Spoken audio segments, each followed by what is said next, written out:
BFM Business, le focus de Tech & Co. Le focus de Tech & Co, c'est sur la silver economy, cette économie du troisième âge, du quatrième âge, du vieillissement. J'aime pas trop ce terme, mais c'est comme ça qu'on peut l'appeler aussi. En tout cas, ça a fait partie des priorités de la France en 2013. Dans ce rapport qu'Anne Lauvergeon avait remis, dans les 7 axes de développement, un rapport qu'Anne Lauvergeon avait remis à François Hollande, domotique, maison connectée, e-santé, télécom, plateforme de services à la personne. Voilà, tout est en train de se développer. On va voir avec nos invités, je vais vous les présenter dans un instant, si on est dans le fantasme ou si vraiment on est dans une réalité économique. Avec nous, pour en parler, le directeur général d'Assystel, Alexis Roche. Bonjour. Bonsoir, merci d'être avec nous. Avec vous, à vos côtés, Jérôme Arnaud, vous êtes président de Silver Valley. Bonsoir, Jérôme. C'est un écosystème francilien de la silver economy. Vous êtes aussi président de Doro. Vous expliquez ce qu'est Doro. Vous faites des smartphones à technologie simplifiée. On en reparlera certainement parce que ça fait partie des exemples à citer dans cette silver economy. Avec nous également Christophe Loriot, il est président de Santec. Bonsoir, Christophe. Bonsoir. Et Frédéric Berger, journaliste à la rédaction de BFM Business. Bonsoir. Bonjour Frédéric, pardon. Et bien sûr, si vous voulez nous envoyer des messages, réagir, poser des questions aux invités, le hashtag TECHCO, hashtag TECHCO sur Twitter. Tiens, on va démarrer avec vous, Frédéric Berger. La silver economy, alors la question est facile, c'est mythe ou réalité. Est-ce que ça a démarré depuis ce rapport en 2013 où on a mis cet axe, ce coup de zoom sur la silver economy, on en est où aujourd'hui? Oui, alors bon, il y a eu donc ça avait même été érigé par le gouvernement, du temps de Arnaud Montebourg, donc au rang d'une filière industrielle en 2013. Bon, le comité stratégique, je crois que s'est réuni un peu longtemps après, 20 mois après, puisqu'il s'est réuni le comité stratégique lié à cette filière industrielle en septembre 2015. Donc il a fallu, on va dire, 20 mois pour que mûrissent un peu les idées. Donc effectivement, il y a un potentiel. En gros, c'est effectivement comment faire en sorte que le grand âge soit assimilé vu sous l'angle de ses retombées économiques, non pas seulement comme un coût pour la société. Donc c'est quand même une vision positive des choses. Et effectivement, et autour, on tente de structurer une filière qui est effectivement assez hétérogène, puisque ça va effectivement, on verra du smartphone, ça va du service de téléalarme éventuellement, un service d'objets connectés, ça va. J'ai même vu des innovations sur j'ai même vu des innovations sur des cannes connectées, c'est-à-dire que si vous tombez par terre, se déclenche tout de suite une téléalarme et on vous géolocalise. Si vous donc c'est un vrai marché d'avenir selon vous, Frédéric? Oui, forcément, puisque la population dans nos pays en tout cas va vieillir, donc effectivement les seniors sont plus nombreux, les gens de plus de 60 ans vont dans une population qui va vivre plus vieux et sera plus nombreuse. Mais effectivement, je pense qu'il y a une part effectivement on grossit peut-être un peu les chiffres. Non, il y a une réalité. Alors, est-ce qu'elle est aussi importante, le volume est aussi important que veut bien le dire, on va en discuter. On va démarrer avec vous, Jérôme Arnaud. Vous êtes président de la Silver Valley, donc cet écosystème francilien. On a des chiffres seulement. C'est quoi le potentiel de ce marché? On peut le chiffrer déjà en dizaines de millions d'euros, ou voire plus? Alors oui, c'est un marché qui en fait dépend vraiment beaucoup de sa définition. La demande, elle est là. Il y a une révolution démographique. On vieillit tous déjà. On vieillit tous. Alors c'est pas parce qu'on vieillit qu'on crée une demande particulière. Mais par contre, c'est à partir du moment où il y a une proportion de la population qui est âgée, qui devient importante, les plus de 80 ans par exemple, qui vont représenter plus de 10% de la population en 2030, ils se portent de mieux en mieux, mais quand on a 80 ans, on a une probabilité non négligeable d'avoir quelques déficiences, d'avoir quelques besoins de sécurité, de rester chez soi de manière autonome, etc. Donc soit des services à la personne, soit des objets qui vont vous permettre d'être rassurés ou que vos proches soient rassurés si jamais il vous arrive quelque chose, ou tout simplement, comme nous faisons chez Doro, des produits qui vous permettent de rester connectés à la vie, de pouvoir faire vos achats, de pouvoir faire vos transactions bancaires grâce à des outils de connectés, que ce soit de l'ordinateur, de la tablette ou du smartphone. Alexis Roche, ce qu'on essaie de faire, d'ailleurs je vais faire un zoom sur ce que vous nous présentez là, donc vous êtes directeur général d'Assystel, vous allez nous dire ce que fait Assystel dans un instant, c'est aussi de créer des objets numériques, des services, des logiciels qui ne soient pas des contraintes, parce qu'on sait que souvent le défaut, enfin comme pour les plus jeunes d'ailleurs, si ça devient une contrainte, on l'utilise pas. Donc parlez-nous un peu de. Alors déjà pour vous répondre, le marché de la silver economy n'est pas une opportunité, puisqu'on va tous être confrontés forcément à la dépendance. Aujourd'hui, quand on regarde les chiffres, on gagne à peu près un trimestre d'espérance de vie par an. On dit qu'un enfant qui naît aujourd'hui sur 3 sera centenaire. Donc je dirais qu'aujourd'hui cette silver economy. On ne parle même pas des prévisions de Google, qui nous voient immortels. Et donc c'est vrai que finalement cette silver economy, c'est aussi notre avenir qu'on construit directement. J'ai souvent l'habitude de citer 2 chiffres. Le chiffre de 3500, qui est le nombre de décès sur les routes. Donc ce nombre réduit, on peut s'en réjouir. Et un chiffre dont on parle un petit peu moins, c'est le chiffre de 10 000. 10 000, ce sont le nombre de décès par an suite à une chute. Et donc aujourd'hui... Et souvent des personnes âgées. Alors bien évidemment, souvent des personnes âgées. Donc vous avez devant vous une solution qui s'appelle Framboise. Donc Framboise, c'est tout simplement un bijou connecté. Donc un bijou connecté. Alors je veux dire, pour ceux qui nous suivraient en radio et pas en télévision, c'est un collier assez classique avec une espèce de gros bijou, une sorte de grosse émeraude en plein milieu qui donc, je vous laisse faire la suite, est connecté. Alors tout à fait. Donc Framboise, c'est un bijou connecté, un bijou donc de téléassistance. Nous avons créé la première collection donc de bijoux connectés de téléassistance et on espère bien justement que ce type d'initiative permettra de baisser justement ce fameux nombre de 10 000 décès suite à une chute. Le fonctionnement, il est très simple. Vous appuyez dessus.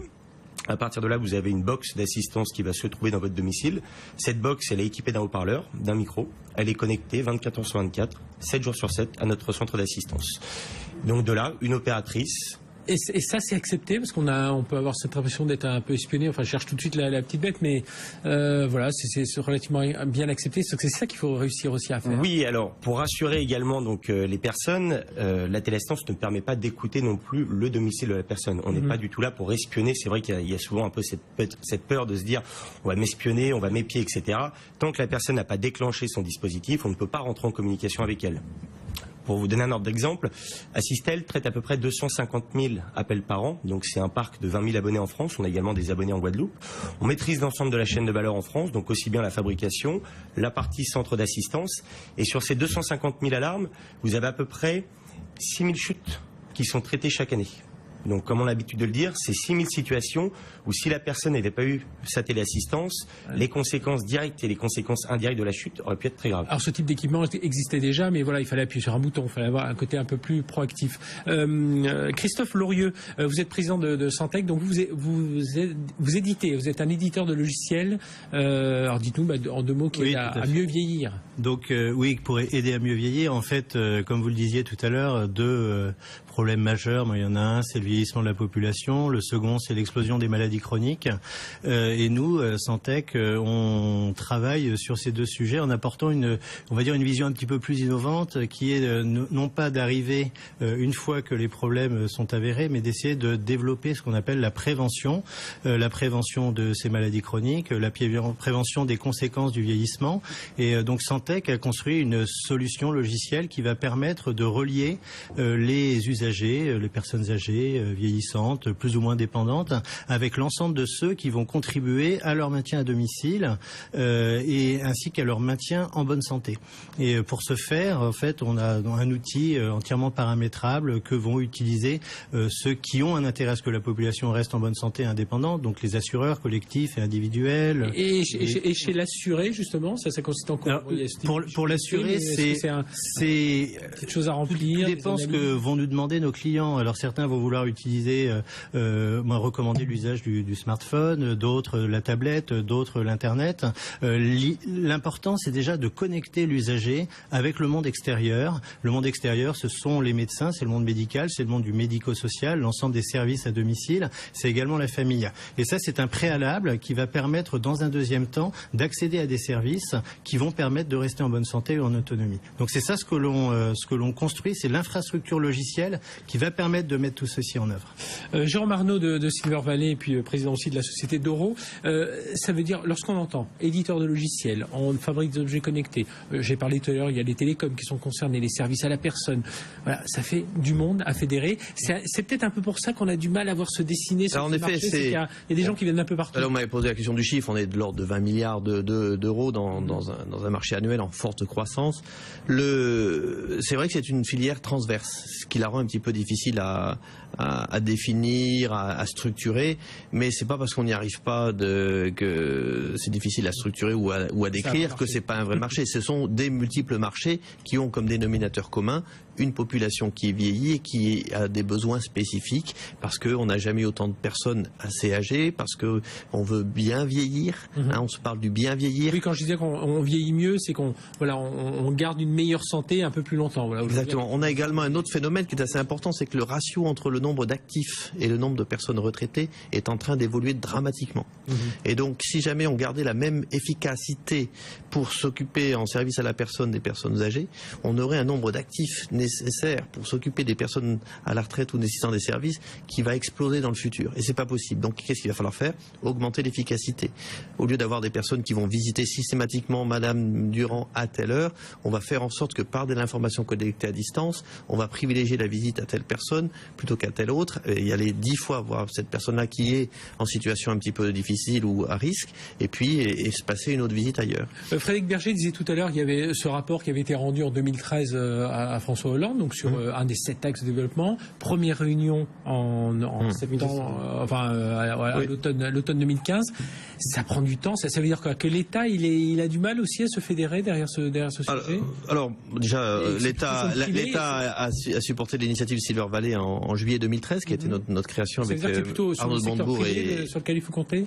Alors oui, je pense que l'État a un rôle à jouer, mais qui est assez mineur. Je pense que l'État aurait un rôle particulier, c'est ce que je répète assez souvent, c'est qu'il faut aider la population à prendre conscience du risque que il y a une probabilité non négligeable d'être à risque de dépendance, à risque de chute, à risque de tas de choses. Et à partir du moment où on a pris conscience du risque, les familles vont rechercher des solutions pour s'en prémunir. Et ça va être des contrats d'assurance, ça va être un aménagement du logement, ça va être une solution de téléassistance, ça va être d'équiper ses parents de téléphones mobiles pour pouvoir être contactés, pour rester dans la vie active. Tout ça, c'est important. Si on n'est pas conscient du risque, qu'est-ce qui se passe? On se retrouve confronté à la situation lors d'une crise. Et quand on a une crise, on est démuni et tout est beaucoup plus compliqué, plus cher et plus inefficace. Donc là-dessus, c'est un premier rôle, un rôle de communication au sein de la société, ce que je pense que le gouvernement aurait intérêt à faire. Oui, parce que là, on parle des seniors, mais vous le dites à l'instant, c'est les enfants aussi qui peuvent être au courant de ces solutions. Une génération qu'on appelle sandwich, quand vous avez un peu plus de 50 ans, vous avez des parents, vous avez des enfants à charge, etc. Et puis quand ça vieillit encore un peu plus, vous risquez d'avoir des petits-enfants tout en ayant encore des parents toujours en vie. Et donc, et là, vous êtes la génération qui doit financer la plupart des choses. Dernier autre sujet que quand même le gouvernement agit assez clairement quand même là-dessus, c'est celui du financement, parce qu'on est dans une phase de démarrage d'un marché. La population, c'était prévisible, elle arrive, mais néanmoins, le marché reste encore un marché de niche, et donc il est important de mettre en place des solutions de financement qui vont permettre donc à nos entreprises de devenir des champions internationaux, parce qu'il ne faut pas juste regarder le marché français, il faut regarder les acteurs en France qui vont vendre à l'international autant qu'en France. Et donc là-dessus, il y a des fonds qui se mettent en place, il y a des financements d'amorçage et ensuite de développement. C'est comme ça que ça doit marcher, Alexis Roche. Il faut un peu des chefs de file. Alors ça peut être des écosystèmes comme Silver Valley, ça peut être des opérateurs. On sait que Orange, pour ne pas le citer, a une grosse division sur la santé. Ça peut être pourquoi pas des gros éditeurs de logiciels. Tout à fait. Puis il faut avoir conscience aussi. Alors je sais que quand on a démarré, donc j'ai démarré moi il y a 10 ans dans le secteur de la téléassistance, je sortais d'une école de marketing et c'est vrai que faire du marketing sur le marché des seniors, tout le monde me disait un petit peu tu peux rentrer chez toi. Et en fin de compte, on se rend bien compte que les comportements de consommation évoluent. La Silver Economy touche différents types de seniors. C'est aussi ça, toute la complexité pour développer une filière. C'est-à-dire qu'on ne va pas forcément cibler des personnes de tel âge à tel âge, suivant les milieux sociaux, suivant les habitudes, suivant les pathologies. Les besoins vont être complètement différents. Et je rejoins complètement ce que disait Jérôme, dans le sens où c'est la prise de conscience. Et c'est vrai qu'aujourd'hui, la Silver Economy, on a tendance à la rattacher, alors effectivement, au 4e âge. Il n'y a pas que le 4e âge, puisque vous avez aussi la Silver Economy. À partir du moment où vous avez 60 ans, vous vous retrouvez en retraite, vous avez envie de vivre pleinement de votre retraite, vous n'avez pas que des technologies pour vieillir forcément à domicile. Mais en revanche, dès qu'on arrive sur ces technologies pour vieillir à domicile, les gens sont un petit peu mal à l'aise. C'est-à-dire que les gens se disent finalement c'est un petit peu la fin, alors que non, ces technologies-là vont permettre aux gens de vieillir le plus longtemps chez elles à domicile. Oui, donc il y a une acculturation autour de ces technologies. Il y a une question de Meryl là, une réflexion en tout cas de Meryl sur notre Twitter, sur #TECHCO. Ce qu'il faut, c'est travailler les aspects intuitifs pour les seniors. Pour ces nouvelles technologies, il y a quand même des difficultés d'appropriation. Christophe Lorieux.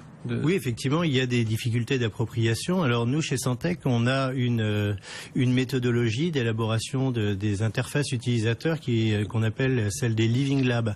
Donc l'idée, c'est vraiment de travailler avec les usagers sur la conception des interfaces, mais également avec eux de travailler sur les usages pour déterminer ce dont ils ont besoin.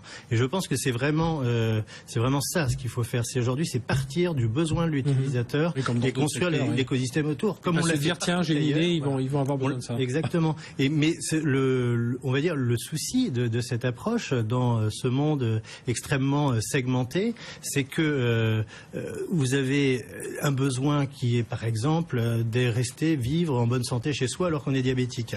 Et ça relève des services à la personne, parce qu'on a besoin d'avoir des courses livrées chez soi. Ça relève du médical pur, ça relève de la famille. Et donc, c'est également les passerelles entre l'ensemble des acteurs et des prestataires qu'il va falloir créer. Et donc ça repose sur une logique de plateforme, et c'est vraiment ce sur quoi il faut également travailler. Donc créer de l'usage grâce à l'intuitivité, c'est une très bonne question, et nous on a donc des réponses par rapport à ça.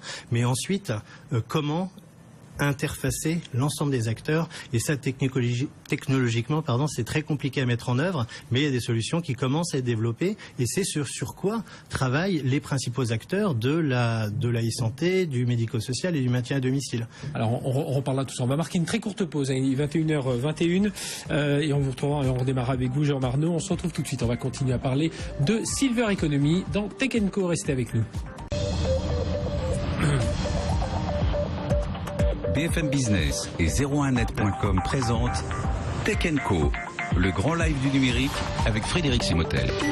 Allez, c'est reparti pour notre focus. Ce soir, on parle de la Silver Economy avec nos invités Jérôme Arnaud, président de Silver Valley et de Doro. On va en parler justement avec lui dans un instant de cette activité de Doro. Avec nous également Alexis Roche, directeur général d'Assystel, Christophe Laurieux, président de Santec, et Frédéric Berger qui continue à nous accompagner. Alors, Jérôme Arnaud, je me tourne vers vous. Alors là, oui. Casquette Doro. Donc casquette Doro de seconde. Oui. Parce qu'on parlait des interfaces un peu plus intuitives. Voilà, donc le challenge, c'est en effet faire en sorte que la technologie soit acceptée, son usage soit accepté par la personne âgée. Sinon, elle va le refuser. Un produit qui est technologique, qui n'est pas utilisé, c'est un échec. Et chez Doro, là, je vous montre un peu le smartphone. Qu'est-ce que c'est qu'un smartphone Doro, pour donner l'exemple? Mais c'est un produit qui va avoir un design physique particulier, des touches physiques qui n'ont pas des touches à effleurer, et une interface qui est faite de gestes ou de messages tels qu'on le pense. Quand vous envoyez une photo à quelqu'un, vous pensez je veux envoyer une photo à quelqu'un. Vous n'êtes pas en train de dire je vais faire un email, un SMS ou quelque chose. Donc je le commande déjà. Photo, choisir donc je vais choisir la bonne icône pour ça, etc. Donc tout ça, ça se travaille dans cette relation-là. Et puis l'objet, il est pas très fragile. Je suis pas très inquiet. Je fais la même chose avec mon iPhone 6. Je vais être un petit peu plus paniqué. Vous avez dû affoler tous nos ingénieurs sont là. Excusez-nous. Voilà. Donc donc ça c'est un peu tous ces éléments. Et bien sûr, au dos, une touche d'appel qui là devient un usage particulier qui peut servir soit en connexion avec des plateaux d'assistance, soit à prévenir ses proches. Donc ce genre d'adaptation du produit qui est une technologie on ne peut plus répandue, on vient de passer je crois à 100% de taux de pénétration des cartes SIM, vous disiez tout à l'heure sur votre antenne, oui. A une adaptation d'une technologie existante pour qu'elle rende un meilleur service et donc que les gens s'en servent davantage. Pour rester dans la vie connectée, c'est celle où je vais faire mes achats sur Internet, où je vais échanger avec mes petits-enfants qui vont être sur des réseaux sociaux et où par exemple on va lancer une application qui va créer une sorte de cercle sécurisé autour d'une personne. Qu'est-ce qui se passe en règle générale quand vous avez un parent lointain qui est un peu fragile? Vous allez créer un cercle de personnes qui peuvent intervenir au cas où. Et que ce soit un plateau de téléassistance ou vous-même, qu'est-ce que vous allez faire? Vous allez commencer à appeler le premier, le deuxième, le troisième, alors que la technologie permet de géolocaliser ceux qui se seront déclarés comme potentiels aidants et qui reçoivent les requêtes assez rapidement. Alexis Roche, parlons un peu plus business sur ce créneau de la Silver Economy. En France, on sait qu'on est plutôt bon dans la santé, plutôt bon même dans l'e-santé. Est-ce que ça veut dire que ça peut être un vrai, on parlait de ces 7 axes de développement qui avaient été repérés par Anne Lauvergeon et présentés à François Hollande en 2013. Ça veut dire qu'aujourd'hui, cette santé pour les seniors, en France, ça peut être un fort relais de croissance, un segment sur lequel il faut investir? Alors en termes de sémantique, déjà c'est vrai qu'on parle de Silver Economy, d'un côté on parle de santé. On le voit bien au niveau de nos abonnés, c'est souvent cet amalgame qui est fait. Et le risque, c'est de penser que justement toutes ces technologies... On a parlé beaucoup de santé là en tout cas. Alors, c'est vrai que chacun des invités était autour de ça, mais... Et c'est vrai que le risque, c'est de penser que toutes ces technologies sont liées à de la santé. Et dans l'esprit du consommateur, le consommateur se dit finalement en France, la santé est gratuite. Je dis souvent...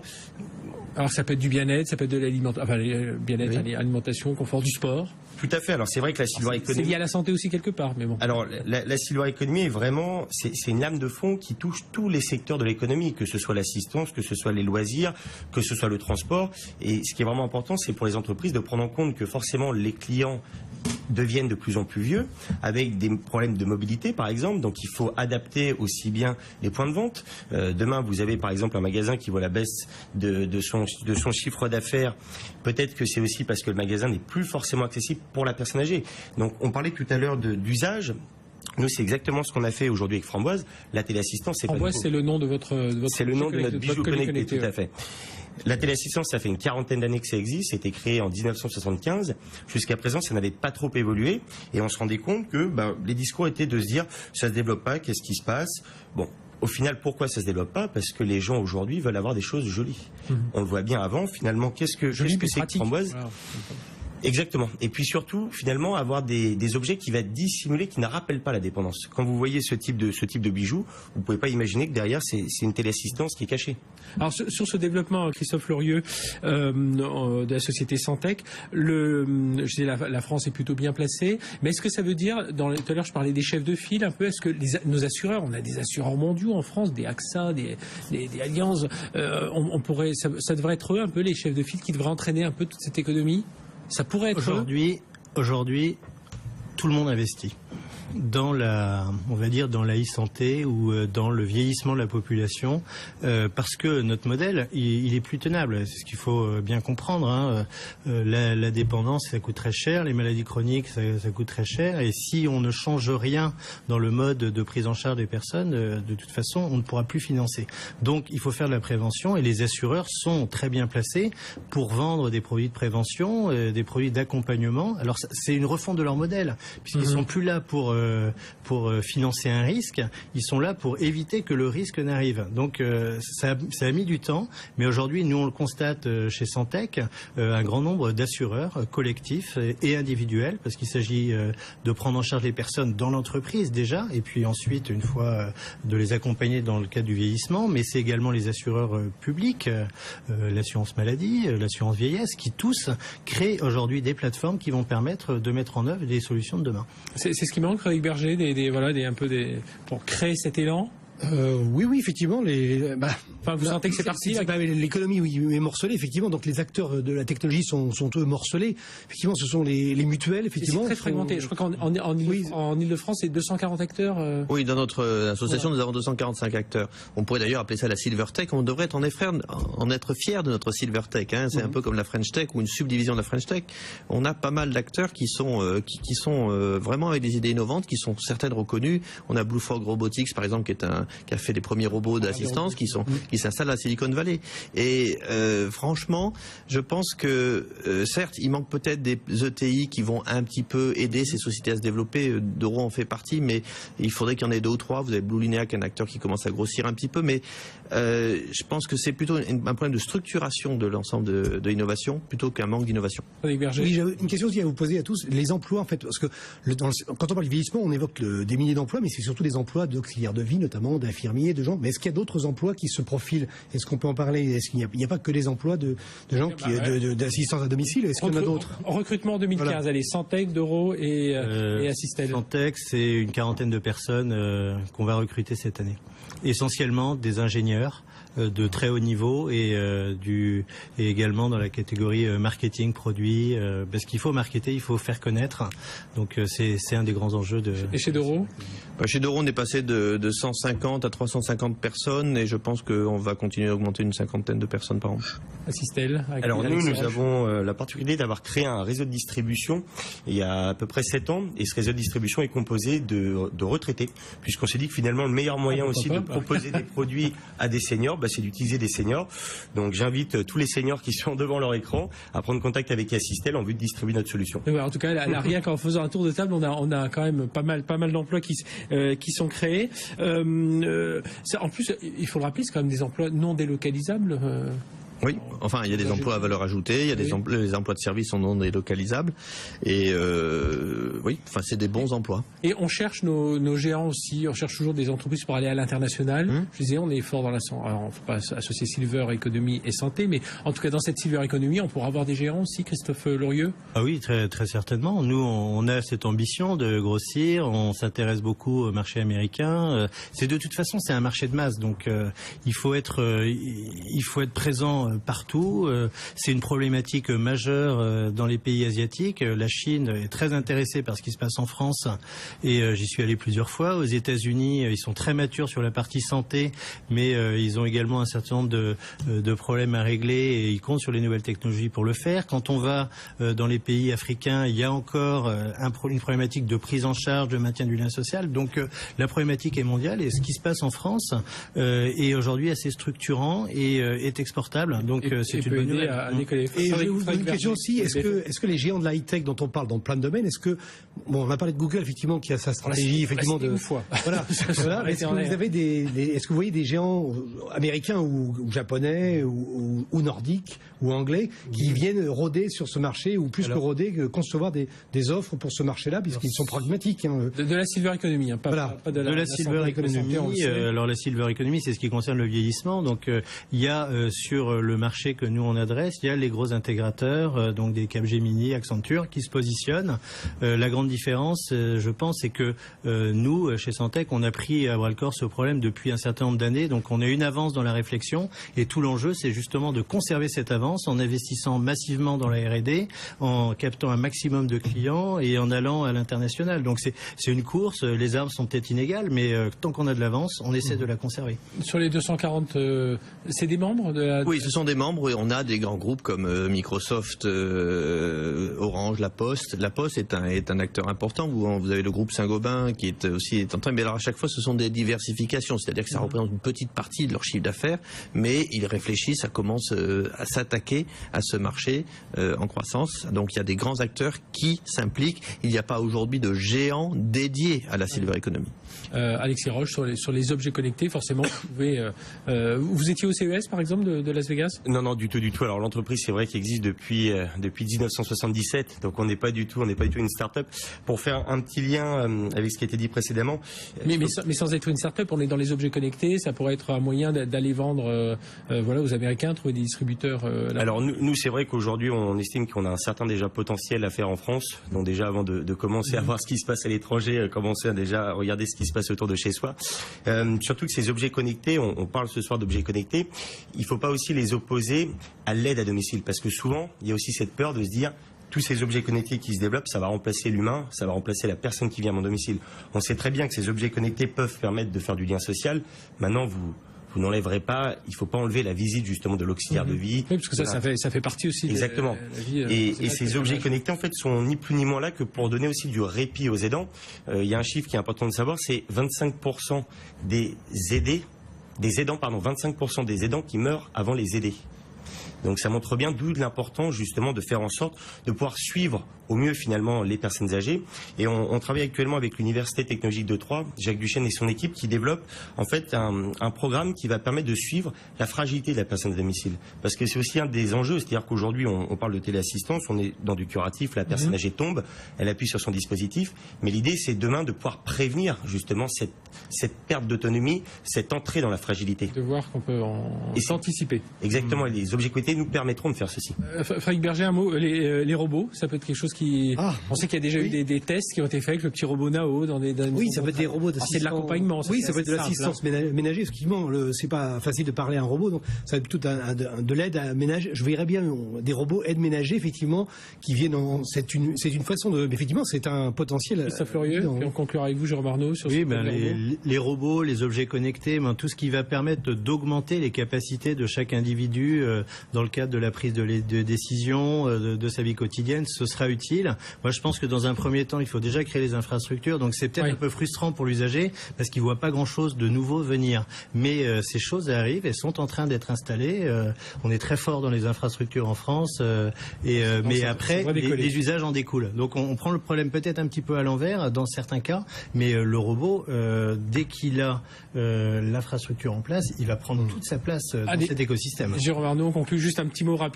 Sur les robots, je pense qu'on a vu quelques études où quand, par exemple, le robot qui se déplace et qui fait un acte de téléprésence avec une personne qui aura dialogué avec un écran qui sera venu à elle ou avec une sorte de dialogue assez interactif, eh bien la personne a eu l'impression d'avoir une visite.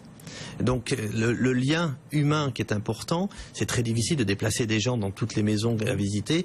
Une personne sur un plateau vidéo qui a le même affect auprès de la personne, mais l'échange par un lien de téléprésence va fonctionner vraiment de manière admirable sur une personne âgée. Et en plus, ça permet de déplacer des yeux dans un domicile pour en effet lever un doute. Est-ce que la personne est tombée ou pas, etc.